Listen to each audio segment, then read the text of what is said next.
اللہ تعالیٰ نے کتنا مسخر کر دیا تھا. تو اور یہاں پر جو ذکر آیا بارکنا فیہا، اس زمین پر، اس سرزمین پر جس میں ہم نے برکت رکھی ہے. یہ کون سی سرزمین کی بات ہو رہی ہے؟ بالکل شام اور فلسطین. پہلے تو پورا علاقہ ایک ہی تھا، تو وہ شام اور فلسطین کی بات ہو رہی ہے. اور یہ کہ اس سرزمین میں اللہ نے برکت رکھی تھی، قرآن میں اور بھی مقامات پر اس کا ذکر ملتا ہے. جیسا کہ سورہ اسراء سورہ نمبر 17 آیت نمبر 1 میں سبحان الذی اسریٰ بعبدہ لیلا من المسجد الحرام الی المسجد الاقصی الذی بارکنا حولہ. اس سرزمین کی طرف لے گیا اللہ تعالیٰ، مسجد حرام سے مسجد اقصیٰ کی طرف، جہاں پر ہم نے برکت رکھی ہے، جس کے ماحول میں. تو وہ شام یا فلسطین یا دونوں ہی کہہ سکتے ہیں، اس سرزمین میں اللہ نے برکت رکھی تھی. اس میں کیا کیا برکتیں تھیں اس کا موقع نہیں ہے ابھی تفصیل میں بتایا ہے. مادی برکتیں بھی تھیں اور روحانی برکتیں بھی تھیں. تو اللہ تعالیٰ فرما رہے ہیں کہ جو بھی سلیمان علیہ السلام کے لیے انہوں نے ہوا کو مسخر کر دیا تھا. اب ایک بڑے لطیف نقطے کی طرف امام رازی رحمہ اللہ نے لوگوں کی اٹینشن کی ہے کہ والد کے لیے کثیف ترین چیز کو مسخر کر دیا گیا. One of the hardest thing is stone. پہاڑوں کو مسخر کر دیا گیا کس کے لیے؟ داؤد علیہ السلام کے لیے. اور one of the softest thing, لطیف ترین چیز، ہوا کو مسخر کر دیا گیا کس کے لیے؟ بیٹے کے لیے، سلیمان علیہ السلام کے لیے. تو یہ اللہ کا فضل ہے، جسے چاہے نوازتا ہے. ہمارے اور آپ کے نہ ماننے یا ہمارے اور آپ کے رال ٹپکانے سے کیا ہوتا ہے؟ یہ اللہ کا فضل ہے، جسے چاہے دیتا ہے. لیکن یہ دونوں اللہ کے ایسے بندے تھے، باپ بیٹے، داؤد علیہ السلام اور سلیمان علیہ السلام. اللہ تعالیٰ نے دنیا میں انہیں بہت نوازا تھا اور اکارڈنگلی وہ اس کا شکر کرتے تھے. آج ہی کسی نے ہم سے یہ سوال کیا تھا کہ کیا جتنی دعائیں مانگتے ہیں سب قبول ہوتی چلی جاتی ہیں، سب ملتا جاتا ہے، سب ملتا جاتا ہے، سب ملتا جاتا ہے، تو کیا پھر آخرت میں نہیں ملے گا؟ ہم نے کیوں نہیں ملے گا؟ داؤد علیہ السلام اور سلیمان علیہ السلام کی مثال ہمارے سامنے ہے. اگر اللہ تعالیٰ جو ہم مانگ رہے ہیں، جو دعائیں ہم کر رہے ہیں، اگر ہماری خواہش اللہ تعالیٰ کی مشیت سے کنسیلیٹ کرتی ہے تو وہ چیز اللہ تعالیٰ دے دیتے ہیں. اور مانگی گئی بہت ساری چیزیں مل گئیں تو بھی کوئی مسئلہ نہیں ہے اگر ہم نے شکر گزاری کی. اگر ہم اللہ تعالیٰ کے آگے سجدہ شکر میں گر گئے اور ہم نے تکبر نہیں کیا، یہ تو میری قابلیت ہے، یہ تو میرے علم کی بنیاد پر ملا ہے، یہ تو میرے اسکل کی بنیاد پر ملا ہے، میں نے بہت محنتیں کی ہیں، میں نے بہت پسینہ بہایا ہے، تب جا کے مجھے آج یہ پوزیشن حاصل ہوئی ہے. یہ سارے جو جملے ہیں یہ تکبر کے ہیں کہ اللہ نے کچھ عطا کیا تو اس کا کریڈٹ خود کو لے لیا، خود کو دے دیا، اور 100% اس کا جو ریزن ہے وہ اپنی قابلیت کو دے دیا گیا. جیسے کہ قارون نے کہا تھا میرے علم کی بنیاد پر ملا ہے. تو چاہے کوئی ڈاکٹر ہو، چاہے پروفیسر، چاہے کوئی انجینئر ہو یا بیوروکریٹ، اس کو جو کچھ عطا کیا گیا ہے، اگر وہ رب کے آگے ایسا ہی ہمبل ہے جیسے سلیمان علیہ السلام اور داؤد علیہ السلام تھے، تو نور علی نور ہے، دنیا میں بھی مل رہا ہے، آخرت میں بھی. لیکن دنیا میں اگر مانگا گیا اور ملتا گیا ملتا گیا ملتا گیا اور اس پر شکر کرنے کے بجائے کبر کیا، کریڈٹ خود کو دے دیا، اللہ کی عطا نہیں سمجھی، اور ھذا من فضل ربی کہنے کے بجائے یہ کہنے لگے کہ یہ میری کوششوں کا نتیجہ ہے، تب گڑبڑ ہے. دنیا میں تو مل گیا، آخرت میں مشکل ہو جائے گا. تو سلیمان علیہ السلام اور داؤد علیہ السلام میں نہایت عمدہ مثال ہے کہ دنیا میں جب اللہ کسی کو عطا کرے تو ہمارا ریسپانس کیسا ہونا چاہیے، اور ہمیں اور ہمبل ہو جانا چاہیے، اور ہر دم اللہ کی ہی شکر گزاری کرنا چاہیے۔ اللہ نے واضح کیا ہے سورہ ابراہیم سورہ نمبر 49 نمبر 7 میں، لَإِن شَكَرْتُمْ لَأَزِيدَنَّكُمْ، اگر تم نے شکر گزاری کی تو ہم تمہیں اور دیں گے، اور دیں گے۔ تو ہم شکر گزار بنیں، اگر دنیا میں دعائیں قبول ہوتی یا چیزیں ملتی ہیں جو دنیاوی ہم چاہتے ہیں مل رہی ہے، ویل اینڈ گڈ، خوب شکر کریں اللہ تعالیٰ کا، تو آخرت میں ملے گی۔ اور قرآن مجید نے سب طرح کی مثالیں دی ہیں تاکہ انسان اپنے آپ کو دیکھ لے کہ اس سے سملر جو واقعہ ہے وہ کس کا ہے، پھر اس کے حساب سے وہ اپنی کنڈکٹ کو مولڈ کرے۔ تو دنیا میں عطا جن کو اللہ کرتا ہے وہ دیکھیں کہ داؤد علیہ السلام اور سلیمان علیہ السلام میں اللہ نے ایسا کیا رکھا تھا کہ دنیا میں ملنے کے ساتھ ساتھ انہیں آخرت میں بھی ملے گا، اور اس کی سب سے پیک چیز ہے شکر گزاری۔ آیت نمبر 82 ہے، وَمِنَ الشَّيَاطِينِ مَن يَغُوصُونَ لَهُ، اور شیاطین میں سے بھی ہم نے بہتوں کو مسخر کر دیا تھا جو اس کے لیے سمندروں میں غوطہ خوری کرتے تھے، وَيَعْمَلُونَ عَمَلًا دُونَ ذَلِكَ، اور وہ اس کے علاوہ بہت سے دوسرے کام بھی کرتے تھے، وَكُنَّا لَهُمْ حَافِظِينَ، اور ہم ہی ان پر نگراں تھے۔ اب اللہ سبحانہ تعالیٰ سلیمان علیہ السلام پر اپنی اور بلیسنگز کا ذکر کر رہے ہیں، اور ان میں سے ایک بلیسنگ ہے کہ شیاطین، اور یہاں پہ بمعنی جن ہے، کہ جنوں کو بھی اللہ تعالیٰ نے سلیمان علیہ السلام کے لیے مسخر کر دیا تھا، یعنی جن کی برادری کے لوگ دے سروڈ سلیمان علیہ السلام۔ آج کل جو لوگ کہتے ہیں والا والا جن میرے قبضے میں ہے، اور یہ جو کمرے میں ساری بوتلیں لٹکی ہیں اس کے اندر ایک جن ہے، جھوٹ بولتے ہیں، وہ جھوٹ بولتے ہیں۔ جنوں کو اپنی طرح سے چلا پانا سلیمان علیہ السلام کے پاس تھا۔ سلیمان علیہ السلام کے لیے اللہ تعالیٰ نے جنوں کو مسخر کر دیا تھا، اور یہاں پر شیاطین ورڈ آیا ہے، اس سے صاف ظاہر ہوتا ہے سرکش جن بھی ان کے قبضے میں، کہنے کا مطلب ان کے اوبیڈینٹ تھے، وہ جو سخت سے سخت تر کام ان جنوں سے لینا چاہتے تھے ان کو کرنا ہوتا تھا۔ تو اللہ تعالیٰ نے فرمایا کہ وہ جن کو ان کے قبضے میں کر دیا تھا، کہنے کا مطلب مسخر کر دیا تھا جو لفظ آئے قرآن میں، تو غوطہ خوری کرتے تھے وہ، یعنی سمندر کی تہوں میں جا کر موتیاں نکال کر لاتے تھے، مونگے نکال کر لاتے تھے۔ اور فرمایا کہ اس میں اور بھی ان کے کچھ کام تھے، تو یہ اور کام کون سے تھے؟ سورہ سبا کی آیت نمبر 13 میں ہے کہ ان کے لیے تعمیری کام بھی کرتے تھے، بلڈنگ کنسٹرکشن کرتے تھے، اور بڑے بڑے، اب جنوں کی طاقت اندازہ لگائیے کہ ان کی طاقت کیسی ہوتی ہے، کہ بڑے بڑے پتھر اٹھانا انسان کے بس کا نہیں ہے، کرین ہوتا نہیں تھا، ٹھیک ہے، تو وہ جن سب سلیمان علیہ السلام کے آرڈر پر وہ سارے کام کرتے تھے۔ اور آپ کو پتہ ہے کہ سلیمان علیہ السلام جب فوت ہوئے ہیں تو جنوں کو پتہ تک بھی نہیں چلا تھا، اور وہ اسی طرح بہت ہارڈ لیبر میں تھے، اور جب تک تعمیری کام مکمل نہیں ہو گیا تھا تب تک انہیں پتہ تک نہیں چلا تھا کہ سلیمان علیہ السلام فوت ہو گئے، اور وہ گھن، وہ کیڑا جب ان کے عصا کو کھا جاتا ہے اور لکڑی گر جاتی ہے اور آپ گر جاتے ہیں تب انہیں پتہ چلتا ہے۔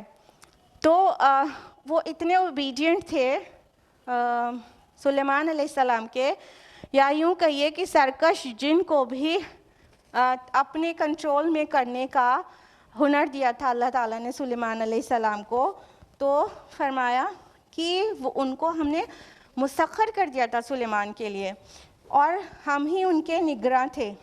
یہاں پر جو حافظین ورڈ آیا ہے، یہ اس کا مطلب ہے بہتر اردو میں جو یہاں پر نکل رہا ہے، ہم ہی ان کو سنبھالنے والے تھے، یعنی وہ جو سرکش جن جس کے لیے شیطان ورڈ آیا، شیطانوں کو کنٹرول میں رکھ پانا سلیمان علیہ السلام کا ایکچولی کام نہیں تھا، بلکہ وہ کرنے والا اللہ تعالیٰ تھا، اللہ نے سنبھالا ہوا تھا۔